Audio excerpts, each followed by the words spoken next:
오늘은 2025년 2월 11일이고요. 아크 인베스트먼트에서 지난주에 빅 아이디어스 2025를 발간했습니다.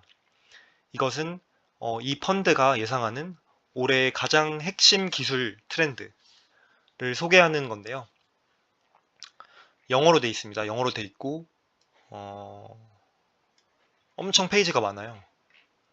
지금 대충 봐도 100페이지는 넘을 것 같은데 이거를 이제 저희 한국 구독자분들이 자세히 읽기는 시간도 없고 또 해석에 어려움도 있을 것 같아서 제가 한번 요약을 해봤고요. 같이 보도록 할게요.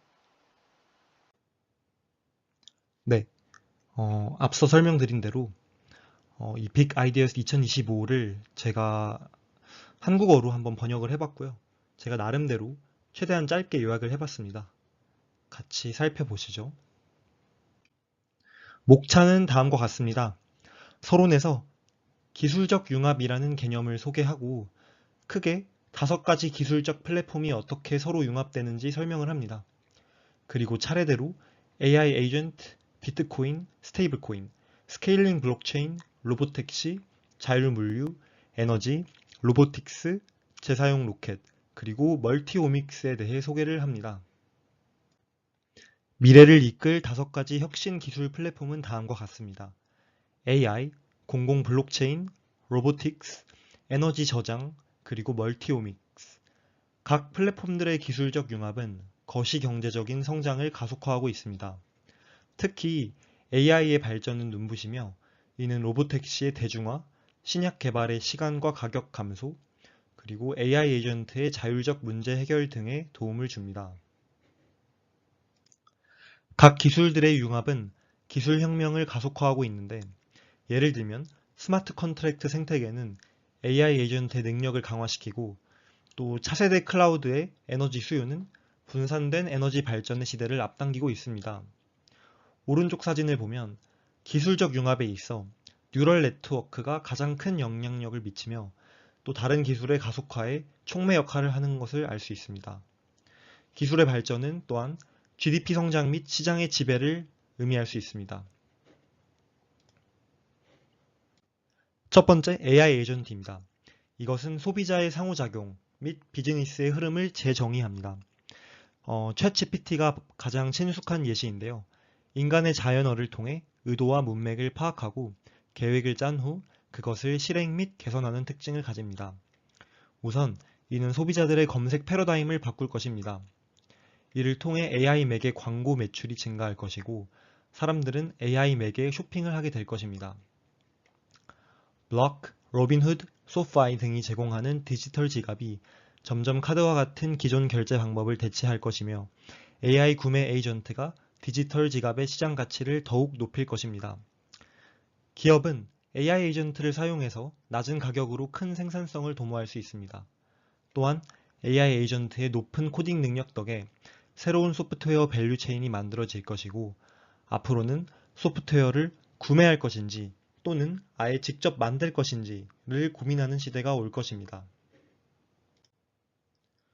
위 그림은 AI 구매 에이전트가 소비자의 온라인 쇼핑을 도와주는 가정을 보여주며 이때 디지털 지갑이 관여하게 됩니다. 아래 그림은 기업 내에서 AI 에이전트를 소비자 문의 코너에 두었을 때 얻게 될 노동력 절감에 대해 보여줍니다. 두 번째, 비트코인은 시간이 지남에 따라 점점 성숙해지고 있는 글로벌 화폐 시스템으로 건전한 네트워크 펀더멘털을 보여주며 또 기관 참여가 점점 증가하고 있습니다. 2024년 비트코인은 독일 정부의 비트코인 매각 사건 및 마운트 곡스 거래소의 비트코인 반환 사건에도 불구하고 역대 최고가를 기록했습니다. 특히 현물 비트코인 ETF는 최근 30년간 발행한 ETF 중 가장 성공적이었다는 평을 받았습니다.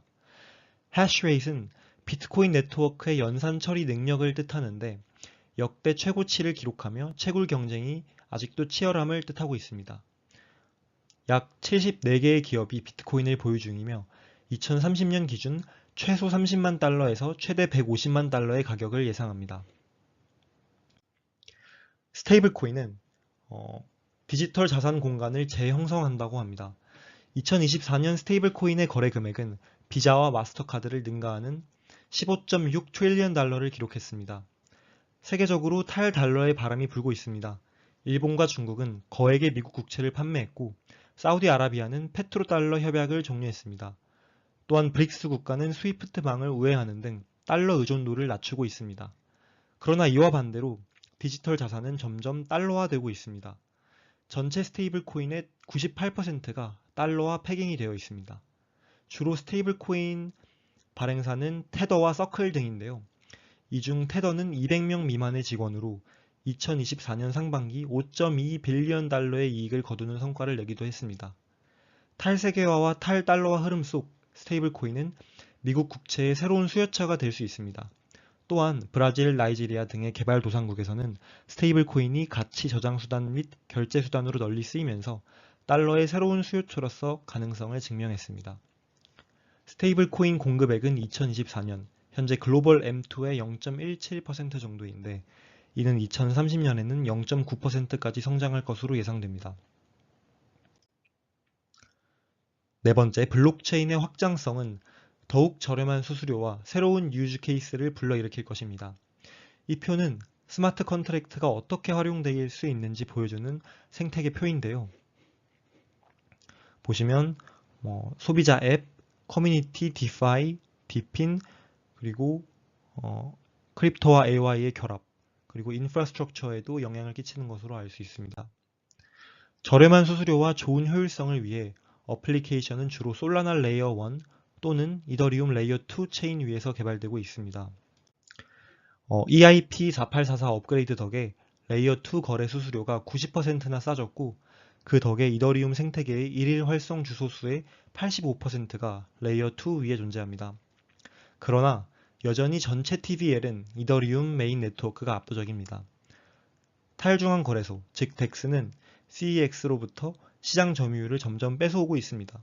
또한 DEX는 스마트 컨트랙트에 힘입어 CEX의 직원 수의 10분의 1만으로 충분합니다.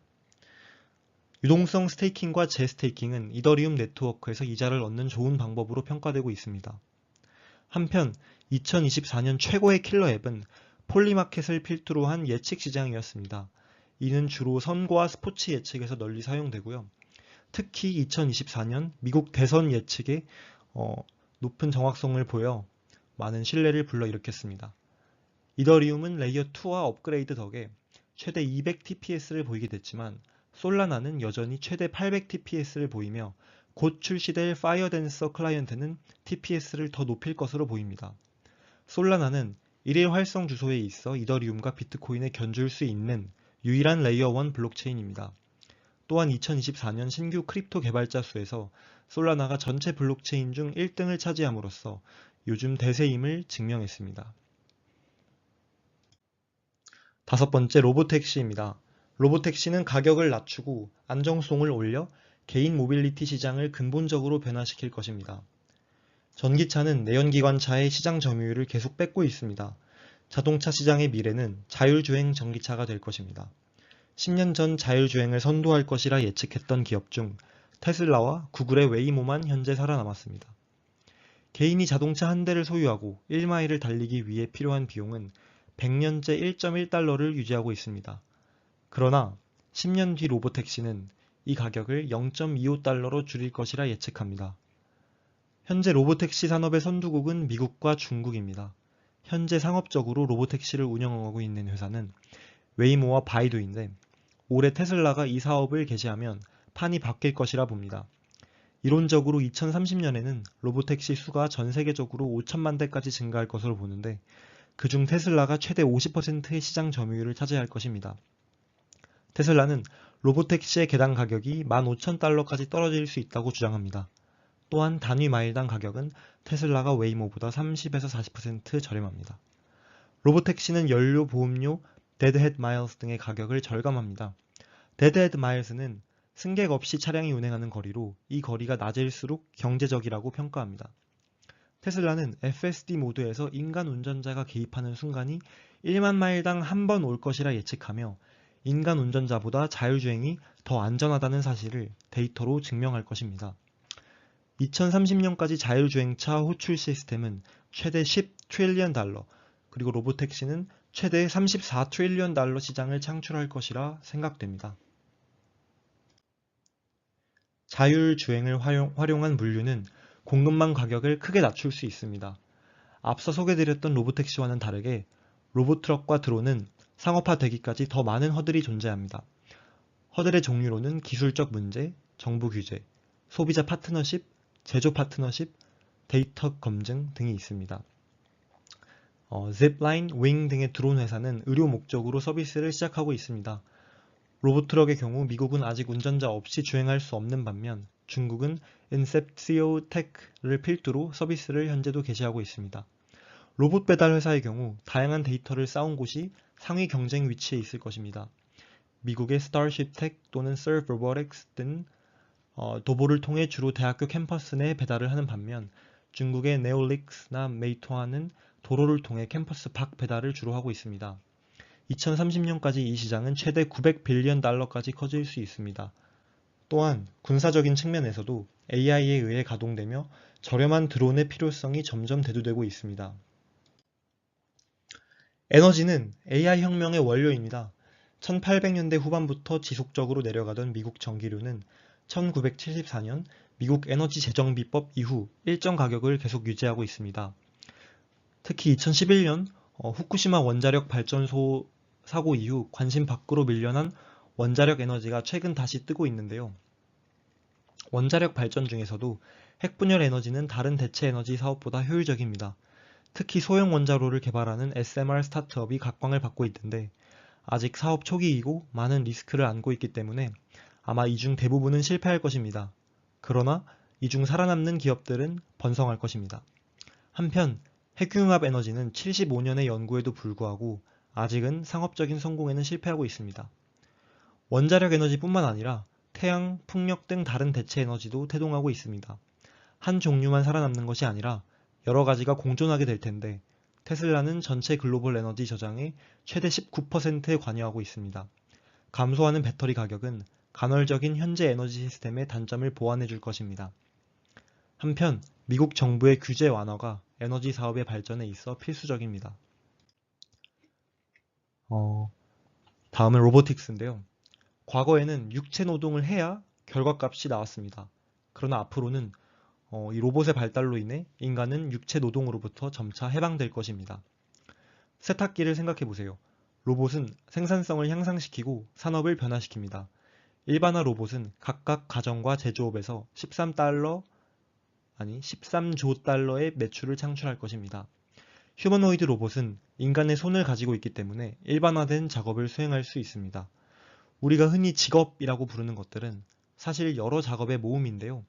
가정에서 흔히 하는 접시 닦기, 청소 등의 작업은 자율화가 가능하고 이는 미국에서만 2,500억 달러의 매출 시장입니다.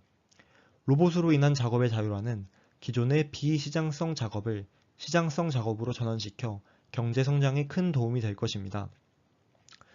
또한 대기업의 작업은 이미 분업화 및 자율화가 많이 된 것에 비해 중소기업의 경우 자율화 솔루션이 별로 없습니다. 휴머노이드 로봇 등의 일반화 로봇을 사용하면 작업 효율성을 많이 높일 수 있을 것입니다. 마지막으로 3D 프린팅 기술은 트럼프 정부의 미국 제조업 살리기 열풍에 힘입어 그 활용도가 오를 수 있는데요. 드론 제조 및 원자력 발전 등에 큰 쓰임새가 있을 것이라 예측됩니다. 재사용 로켓 기술에 있어 스페이스X는 경쟁사에 비해 10년 앞서 있습니다. 스페이스X의 로켓 재사용 주기는 점점 짧아지고 있고 이는 단위 무게당 발사 비용을 점점 줄이고 있습니다.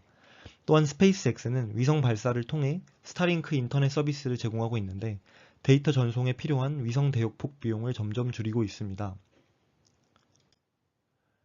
이렇게 발사 비용과 위성 대역폭 비용 절감을 통해 지구 적에도 위성 체계를 구축할 수 있고 이는 범지구적으로 끊김없는 인터넷 서비스를 제공합니다. 스페이스X의 스타쉽은 기존 발사체 팔콘 9에 비해 최대 5배 많은 탑재 용량을 자랑하기 때문에 스타링크가 목표로 하는 42,000개 위성 시스템 구축을 가능케 할 것으로 봅니다. 스페이스X 이외에도 많은 소형 발사 기업들이 설립되고 있지만 이 중 극히 일부만 살아남을 것입니다. 저렴해지는 로켓 발사 가격 덕에 통신 기업들은 더 많은 위성 연결 서비스를 소비자에게 전달할 수 있고 이것은 연당 1,300억 달러 매출 규모 시장이 될 수 있습니다. 시간은 돈입니다. 초음속 비행을 통해 여행 및 비즈니스 등에 소요되는 시간을 줄일 수 있다면 이는 2030년 350억 달러 시장으로 성장할 수 있습니다. 마지막으로 멀티오믹스입니다. 이 파트에 좀 시간과 노력을 많이 쏟았는데요. 멀티오믹스는 생명과학 전공자가 아니라면 생소한 용어일 텐데요. 이는 멀티와 오믹스로 이루어진 합성어입니다. 오믹스는 생물학적 데이터를 대규모로 분석한다는 뜻인데, 예를 들면 제노믹스는 DNA, 트랜스크립토믹스는 RNA, 프로테오믹스는 단백질에 대해 연구하는 분야입니다. 즉, 멀티오믹스는 수많은 종류의 생물학적 데이터를 한꺼번에 분석하는 방법입니다. DNA 정보 해동 및 합성 가격은 점점 떨어지고 있고 유전체 분석의 생산성을 올라가고 있습니다. 그에 따라 우리가 얻을 수 있는 데이터의 양은 급증하고 있습니다. 이 그림은 AI가 멀티오믹스에 어떤 영향을 끼치는지 보여주는 모식도입니다. AI를 이용해 유전체 분석을 효율적으로 한 후 이 데이터를 활용해 암의 조기 진단 및 신약 개발 그리고 정밀의학 기술을 혁신적으로 발전시킬 수 있습니다. 각 분야에 대해 보다 세부적으로 설명드리겠습니다. 인체 생물학적 데이터는 크게 세 가지 층으로 나뉘어 저장됩니다. 우선 DNA 염기 서열 및 단백질의 아미노산 서열, 그리고 두 번째는 단백질의 3차원 구조, 그리고 더 나아가서 세포. 모든 진단법, 신약 발견, 정밀의학 기술 등의 시작은 이러한 원시 데이터 분석에서 시작됩니다. 이 데이터를 분석하기 위해 사용되는 기술이 멀티오믹 툴인데요. 이 소개된 네 가지 기업이 이 분야의 대표 기업입니다. 아크 인베스트먼트는 관련된 다양한 기술 중 특히 버추얼 셀에 큰 기대를 가지고 있는데요. 버추얼 셀, 즉 가상세포 모델은 컴퓨터로 세포를 재현하는 디지털 모델입니다. 전통적인 유전체학은 다량의 세포에 대해 평균적으로 연구했다면 이 가상세포 모델을 활용하면 단일 세포에 대해 보다 심층적으로 데이터를 확보할 수 있습니다. 다량의 세포에 대해 직접 실험을 하는 것보다 단일 세포에 대해 예비 신약이 일으킬 수 있는 변화를 미리 시뮬레이션 할 수 있다면 엄청난 비용 및 시간의 절감을 얻을 수 있습니다. 이 분야의 선두주자는 10times Genomics, 스케일 바이오, 일루미나 등입니다. 또한 알파폴드는 단백질 구조 예측의 정확도와 효율성을 점점 높여가고 있습니다. 약물은 타겟 단백질과 결합하여 작동하는 것이므로 이러한 구조 예측은 신약 발견에 아주 중요한 역할을 합니다. AI와 머신러닝 기술을 활용해 실험을 자율화하는 Self-Driving Labs 기술은 신약 개발 기간과 비용을 압도적으로 단축시킬 수 있습니다. Recursion Pharmaceuticals가 대표 기업입니다. 여러 멀티오믹 툴을 이용해 얻은 데이터는 암 조기 진단에도 아주 중요하게 쓰입니다. 미세잔존 질병 검사, 즉 MRD 테스팅은 기존 방법에 비해 암 재발 유무를 최대 20개월 일찍 진단할 수 있게 도와줍니다. 또한 혈액, 소변 등의 체액을 통해 암을 진단하는 액체 생검 기술을 이용하면 다양한 암을 동시에 진단할 수 있는 멀티 캔서 스크리닝도 연구 중입니다. 특히 가든트 헬스가 최근에 대장암 검사에 대해 FDA 승인을 받았습니다. 획득한 유전체 데이터의 양과 정확성이 높아질수록 정밀의학 분야도 성장할 것입니다. 유전자 가위라고도 불리는 CRISPR-Cas9 기술을 통한 유전자 편집을 통해 질병의 원인 유전자를 치료하는 분야인데 이 PPT에는 자세히 다루고 있지 않아 따로 영상을 찍어 보겠습니다. 신약은 세포 실험과 동물 실험에서는 효과가 좋지만 사람에게 적용하면 실패하는 경우가 많습니다. 많은 신약이 이렇게 전 임상 단계에서 실패하기 때문에 이 단계를 Valley of Death라고도 부릅니다. 이 이유는 동물과 인간의 생리학적인 차이 때문인데요. 인체 장기의 기능을 묘사하는 생체 칩, 즉 Organs on Chips를 활용하면 임상 단계에서 좋은 퍼포먼스를 보이는 신약을 많이 발굴할 수 있을 것이라 기대합니다. AI를 활용한 신약 개발은 전통 방법에 비해 약 40% 시간 단축을 할 수 있을 것입니다.